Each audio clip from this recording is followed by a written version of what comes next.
What's good, YouTube? Mike Will with the California Duelist Association. I am back at it again, bringing you another deck profile. Today, I'm going to be profiling that new DDD deck, fresh off of the new structure deck release, Pendulum Domination. You already know I had to cop 3 of them and build the deck for you guys.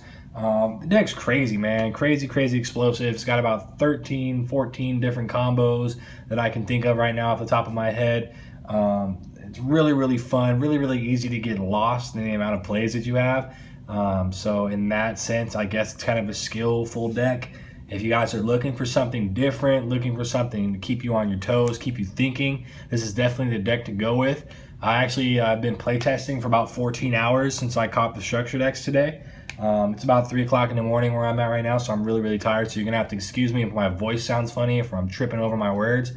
I just want to get that out there. I actually took this out of town today to down to Fresno, where they were having a tournament. I actually didn't participate in the tournament, but there was about 35 players, and I wanted to get a couple of second opinions on the deck just to make sure I had it right, and I wanted to play test against some meta decks like Frogs, Metal Foes, and all the other good decks. So I think I got a really good build for you guys here. You're gonna enjoy it.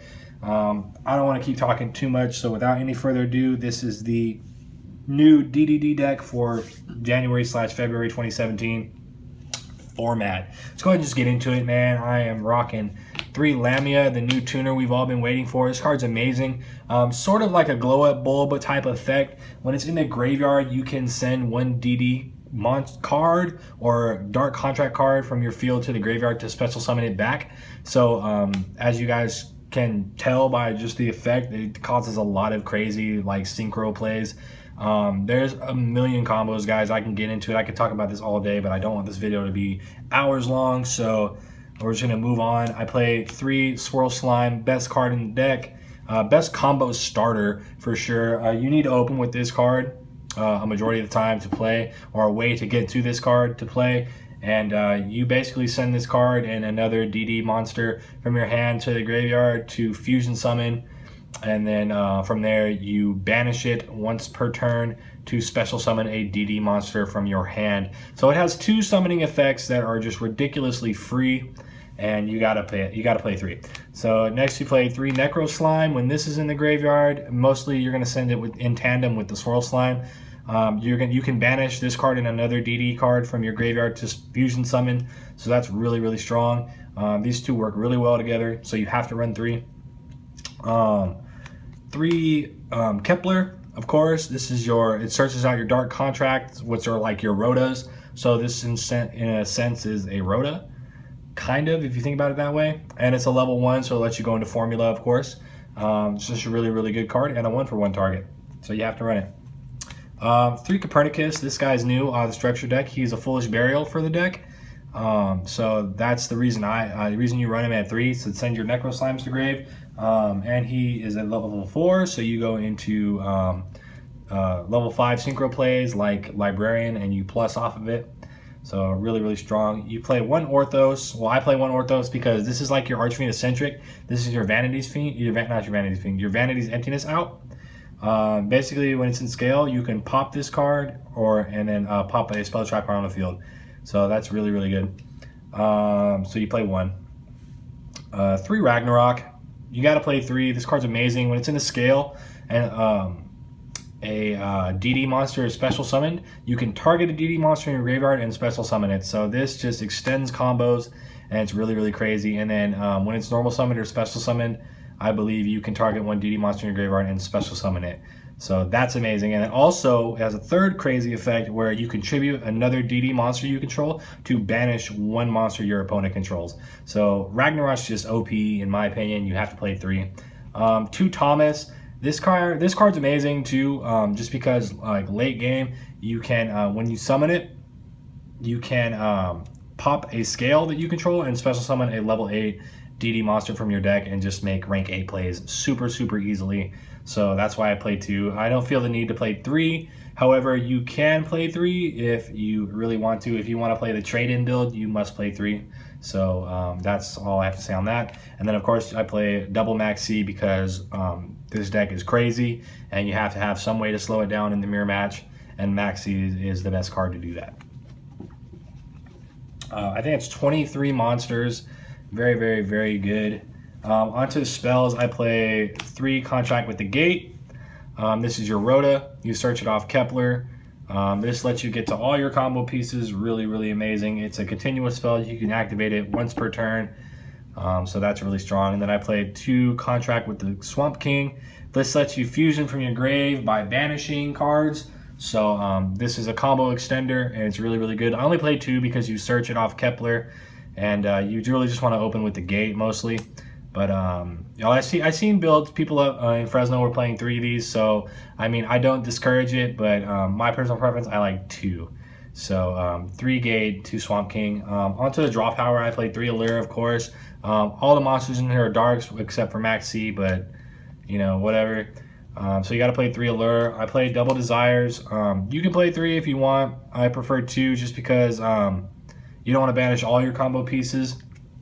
But Desires is a card, so you have to play it. 1 Hoban, 1 Upstart, just because it's a 40 card deck, and like I said, this is a combo based deck, so 39 cards are better than 40. Got to get to your combo pieces. Then you play 1 for 1, of course, to get your Lamia and your Kepler, and then 1 Foolish to send your Necro Slime. Pretty standard. That's it for the spells. Very, very standard. Very good. I play 4 traps. I play 1 Dark Contract with the Witch. This card lets you send 1 DD card, 1 DD monster or card, or one Dark Contract card. Excuse me, I can't talk. Lets you send them to the graveyard to pop a card on the field. So this is really good spot removal, and that's why you play 1. And then for the last 3 traps I play are, of course, 3 Vanities, Emptiness, 2 Barrier, 1 Vanities. These were Kaijus because I was playing that build with the Kaijus, but I want to build my deck to go first, and I would always open with a Kaiju and then like the combo, and the Kaiju would just be like dead chilling in my hand. So like if you open with any one of these 3 and the combo, which you're most likely going to open with the combo, you're going to end with a Siegfried, which is a spell trap negate, a Crystal Wing, which is a monster negate, and sometimes a Harbinger, which is another spell negate.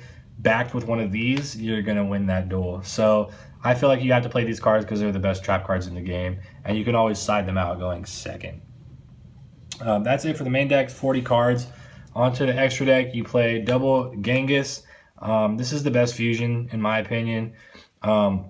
This card, whenever a DD monster is special summoned, you can special summon a DD monster from your graveyard. So a lot of times you're going to send Swirl Slime to fusion summon into this, and then you're going to activate Swirl Slime's effect to special summon like Lamia from hand, and then his is going to trigger and special summon a monster from like Kepler from grave, and then you're going to synchro and make a lot more ridiculous plays. So he is a combo extender, and he's really, really good. You have to play 2. I've seen people playing 3. I mean, that's a little overkill, but you know, whatever floats your boat. 1, what is this? Joan of Arc. You know, 1 Oracle. You got to play 1 because a lot of times you make this specifically just to go into Siegfried. You don't really use it for its anything else. You really just make it to, you really just have it to make Siegfried. So that's the only reason you play it. And then I play 1 Beowulf just to make Harbinger. You don't really use him for his other effect. But these are the only 4 I play. I don't play the one that like snatches your opponent's monster. I don't feel like it's necessary. I feel like I just want to play combo pieces, so yeah, these 4 are amazing. Onto the synchros, you play 1 Formula Synchron because it's amazing. It's a great card. Gets the job done. 1 Hyper Librarian. There's actually a combo where you end with like Harbinger, not Harbinger. You end with Siegfried, Crystal Wing, Librarian, and like 5 cards in hand. So this is definitely necessary just for that play. 1 Gus King Alexander. This has the same effect as, whoop, just knocked a bunch of cards off the table. Very, very tired. This has the same effect as Genghis, where when a DD monster is special summoned, you can special summon 1 from grave. So like when you have this on board, you fusion to make Genghis. This will activate and special summon a Lamia, and then Genghis will activate and special summon something else. So like you just get a lot of crazy plays. And where's my Lamia? Okay, so you special summon Lamia, and then you of course synchro for Siegfried, and then Siegfried will trigger Genghis's effect, and you will get more and more combos off. So you have to play the one Gus King Alexander for combo purposes. I've wanted to play 2. I've seen people playing 2, but that is up to your preference, guys. If you feel like 2 is necessary, go ahead and run a second one. As for me, I opted to play Black Rose Moonlight Dragon, just because it takes care of a lot of problem monsters in the mirror match. It takes care of monsters in the Metal Foes matchup. It takes care of Buster. You know, just a lot of low 5 or higher monsters that are problematic. Black Rose takes care of. That's it for the 7s. On to the 8s I play, of course. Curse King Siegfried, the best level 8 in my opinion. Just kidding. That goes to Crystal Wing, of course. But this card's really, really amazing nonetheless. This lets you target one face-up spell or trap card during either player's turn and negate it. Now, that goes for any spell or trap card, because when you activate a spell or trap card, it's obviously face-up. So you just target it, negate it. That's the end of that. So this deals with scales. This deals with Regekis, board wipes, MSTs, Typhoons. Deals with everything. So not Typhoons, but Twin Twisters. This deals with a lot of stuff. So it's really, really hard for them to play once you get this. And of course, Crystal Wing on board. Got to play the one Crystal Wing. You literally make this every game. So you have to play one. One Cyframe Lord Omega, of course. This is not the budget version, so I play the Omega. This card's amazing, guys. It just opens up a lot of crazy plays and makes it hard for your opponent to play if you're looping cards out of their hand that way. Plus, you put back your Lamias once they get banished. So that's really, really good, too. On to the 9s, I play one Crystron Phoenix. You don't have to play this card. I play this card because it's a blowout against Paleozoics. It banishes all spell and trap cards on your opponent's side of the field and in their graveyard. So this just is a blowout against Paleozoics. And then, of course, one Trish. It's Trish, gets the job done. Not much need to be said there. This card's been doing it since back in the day. So anytime I get the chance to run Trish, I run Trish. And then for the level 8, rank 8s, I play one DDD Don King Kali Yugioh, I think that's how it's pronounced. This card is a freaking blowout against Metal Foes. If you guys don't know what this card does, whenever it's Exceed summoned, your opponent cannot respond. And then all monsters, spells, and traps, every card on the field except this card is negated. So it's like a cold wave for the entire field. And then during either player's turn, you can detach a material to blow up all spell and trap cards on the field. So this is a quick play heavy storm that you can use twice. So like, say your opponent's got scales and a bunch of Metal Foes spells and traps set.